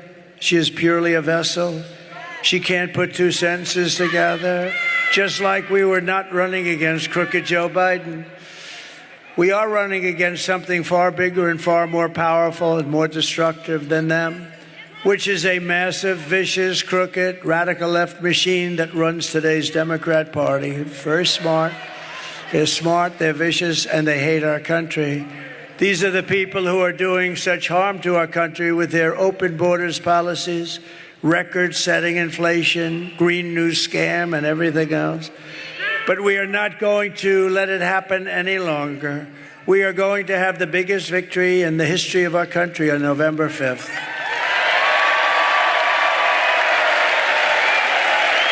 And we are going to make America great again. On top of it all, Kamala says she would not do one thing differently from Joe Biden, which in itself is totally disqualifying. Please. Would you have done something differently than President Biden during the past 4 years?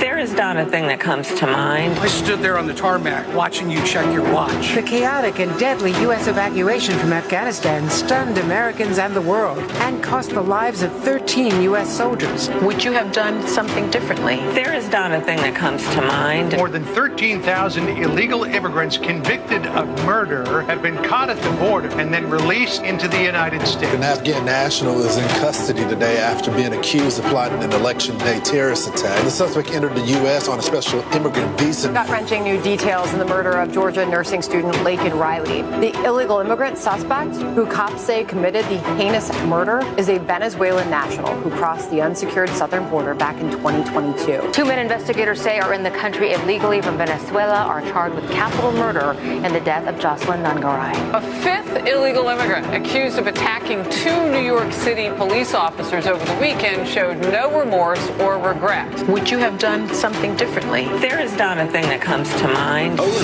18% say the economy is in excellent or good condition. U.S. inflation has hit a new 40-year high, increasing by 9.1% over the financial year. Authorities saying Train de Aragua, which has been linked with more than 100 criminal investigations here in the U.S., has now been found operating its criminal enterprise in apartment complexes. Were you the last person in the room? Yes.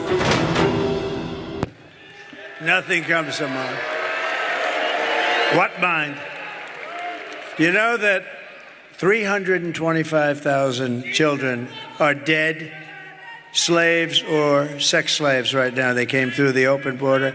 That's many stadiums filled with 300. Remember that number, because if that were on the other side, like the Republican side, the fake news back there would make it the biggest story in the history of our country. 375,000 children are dead, missing, or slaves right now through her open border, and they don't even write stories about it. No, it's the worst thing that I've ever heard of, I think. If you want to end this disaster, you must get out and vote. You just have to get out and vote. We're going to beat them so badly. So we're thrilled to be joined by some incredible people. I already mentioned Senator Marco Rubio. Marco, will you come up here, please? Come on.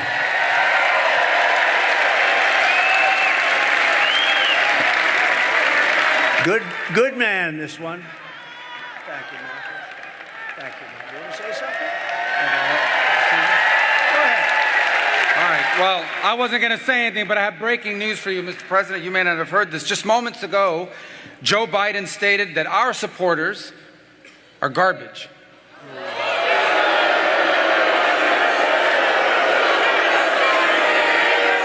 Are garbage.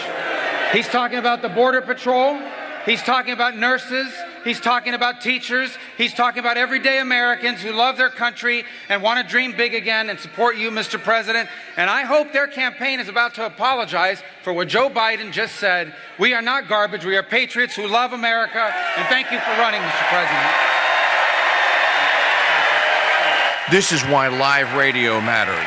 This is why, right here. Wow. You heard it here first. Maggie actually has the clip. Maggie, you got the clip of Biden? We'll play it for you in a minute. You heard it here first. He actually did say that, and he meant to say it live here on the Crusade Radio Network. That's what it says. That's what it says.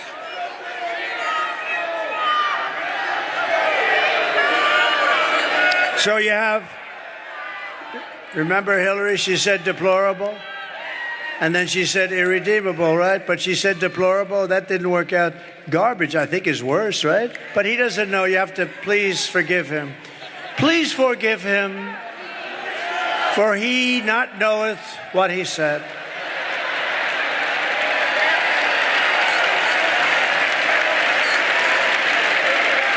These people, it's terrible, terrible.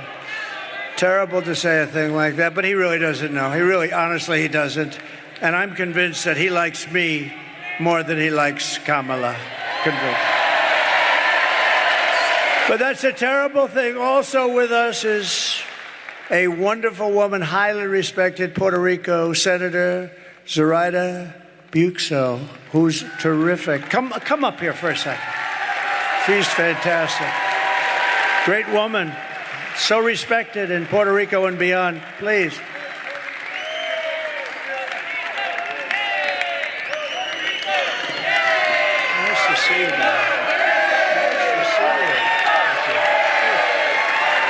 It's an honor to share the stage with you, Mr. President. And we have some unfinished business to do with respect to Puerto Rico. Yeah. And if there is a leader that can get us to a final resolution, that is you. That is you.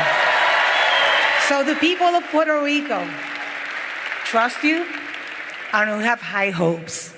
As many Americans, we need this man back in the White House.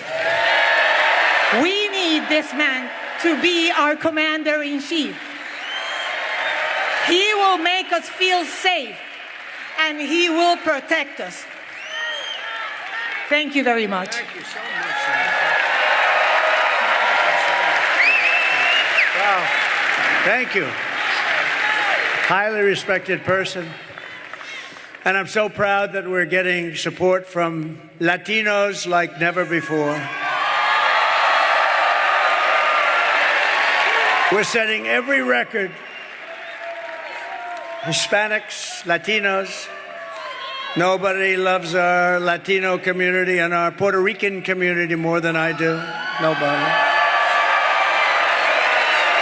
You know, it's interesting because I've done more for Puerto Rico than any president by far. Nobody close. I provided historic funding and the hospital ship when they were hit with a couple of really bad ones right in the road. We got the ship over there with thousands of rooms, actually. It was amazing. A floating hospital, the biggest in the world. I will deliver the best future for Puerto Ricans and for Hispanic Americans. Kamala will deliver you poverty and crime. That's all they're going to do. And by the way, she has slandered the people of the Catholic Church. I don't know what it is with Catholics, but they are after Catholics. But we're going to protect the Catholics, too. We're going to protect. I don't know what you did, Catholics. But you're being persecuted by Kamala and her group. I will keep your families safe. I will defend religion. I will bring jobs, wealth, and factories back. And Puerto Rico in itself will be very thankful. The whole Hispanic, Latino community will be very, very thankful. And I appreciate we have numbers that nobody's ever had before. Nobody's ever had these numbers. No Republicans even come close. You take a look at some of our Republicans, they were at a tiny fraction. I may get 50% of the vote. Nobody's even heard of that before. And more and more and more and more. We're doing the right thing. Incredible people, energetic, smart, great entrepreneurial people. We appreciate, and we have a lot of them here tonight. Thank you very much. Latinos, Hispanics, Puerto Rico. Thank you. Thank you. Thank you, Senator. Thank you very much. And thanks also, I want to just thank some great people that are here, members of Congress. They're warriors. They're tough and they're smart and they love this Commonwealth. And they also love our country a lot. Dan Muser. Dan, thank you very much. Congressman, a fantastic man. How are we doing here, Dan? How are we doing? I think he says great. Yeah, we're doing great. We got to keep the cheating from these people. They're cheats. Keep it down. Watch it.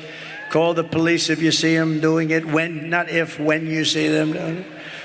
Wesley Hunt, you just heard. I heard his speech. Boy, that was a barn burner, Wesley.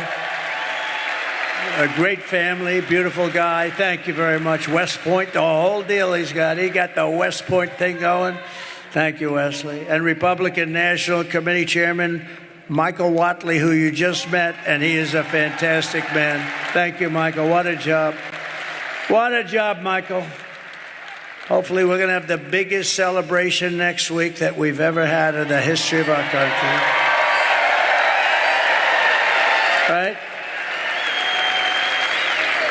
Here are the facts. Kamala is a radical left Marxist rated even worse than crazy Bernie Sanders or Pocahontas. She destroyed our economy. She was an original creator of defund the police. And anybody who wants to defund the police for even a brief moment is not worthy of being president of the United States. We have to protect our police. Kamala vowed to abolish ICE. She wants to ban fracking in Pennsylvania. She wants to ban it. She's going to ban it. She will do it in 2 seconds if she lucks out or if they cheat their way into office. And as California Attorney General, she redefined, I don't know if you heard this, redefined the terms child sex trafficking, assault with a deadly weapon, and rape of an unconscious person as totally nonviolent crimes. She pledged to confiscate your guns and endorsed a total ban on handgun owners. This is all the stuff she wants. She's a Marxist. She's a Marxist. A lot of people say, don't use the term Marxist because people don't understand. Okay, she's a communist. She's a communist. And our country is not ready for a communist. It will never be ready for a communist. Remember, I used to say, we will never be a socialist country. At the State of the Union address, I said, we will never be a socialist country. And I like to be right, because I was right. We're not a socialist. She skipped socialism. She went right down to communism. She even called for free sex changes for illegal aliens in detention. All paid for by the taxpayers of the United States of America. And then what did she do? She lied about working at McDonald's. She never worked at McDonald's before. And I went to McDonald's last week. Did you see that by any chance? That turned out to be a big monster. And on top of all of this, Kamala tried to turn our military woke, but it's not woke. We defeated ISIS. You know, I'm the only president in 82 years I didn't start a war. When Hillary said, look at him, he's going to start a war. No, I said, I'm going to be the one that keeps you out of war. I'm going to keep you out of war. And I did. You didn't have a war. You didn't lose your children. You didn't lose your son or your daughter like others did with stupid leadership. No, we're going to really do something. In conclusion, with your vote this November, we're going to fire Kamala and we are going to save America. We will cut your taxes, end inflation, slash your prices, raise your wages, and bring thousands of factories back to America and back to the great Commonwealth of Pennsylvania.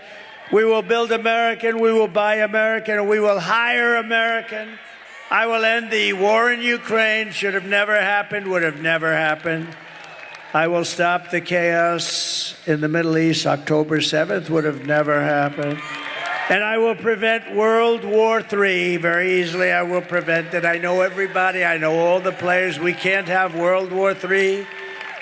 We have very, very stupid people running our country. We could end up, I'm actually worried about 3 months. You know, they're still there. We will crush violent crime and give our police the support, protection, resources, and respect that they so dearly deserve. We will strengthen and modernize our military. We will build a massive missile defense shield over our country. And it'll all be made in the USA, and I promise Pennsylvania will get a big piece of it.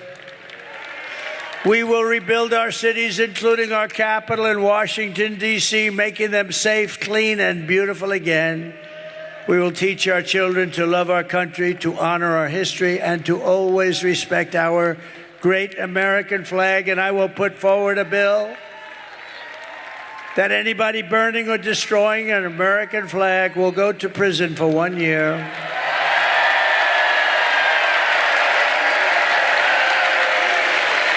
We will get critical race theory and transgender insanity the hell out of our schools.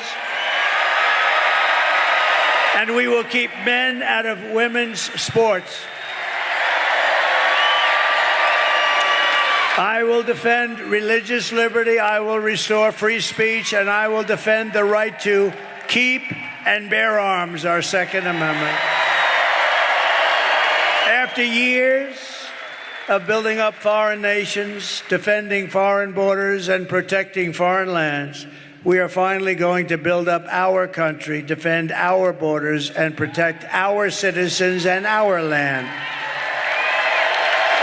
And we will stop illegal immigration once and for all. We will stop criminals from coming into our country. We will not be invaded. We will not be occupied. We will not be overrun. We will not be conquered. We will be a free and proud nation once again. Everyone will prosper. Every family will thrive, and every day will be filled with opportunity and hope, and always filled with the wonderful and beautiful American dream. The American dream will come back. But for that to happen, we must defeat Kamala Harris and stop her radical left agenda with a landslide that is too big to rig. Too big to rig. You need to get out and vote. For the past 9 years, we have been fighting against the most sinister and corrupt forces on earth. With your vote this election, you can show them once and for all that this nation does not belong to them. This nation belongs to you. This nation belongs to you. It was hardworking patriots like you who built this country. And 7 days from now, it will be hardworking patriots like you who are going to save our country. After all we have been through together, we stand on the verge of the 4 greatest years in American history. With your help from now until Election Day, 7 days. Oh, it's so nice. It's so nice. We will restore America's promise, and we will take back the nation that we love. We're one people, one family, and one glorious nation under God. We will never give in. We will never give up. We will never back down, and we will never, ever surrender.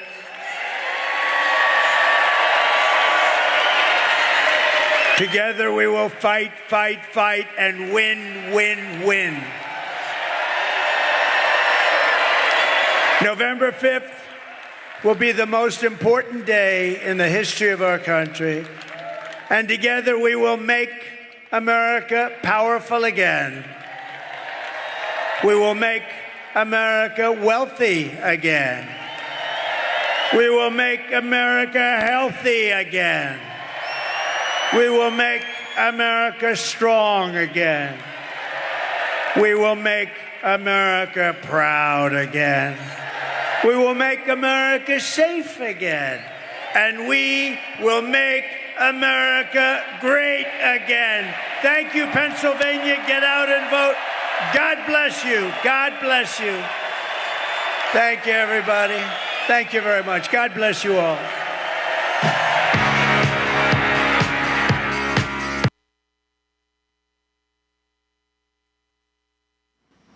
And just to wrap all the things up here from the Crusade Radio Network, and we're going to put this thing to bed, and we'll pick this up tomorrow morning.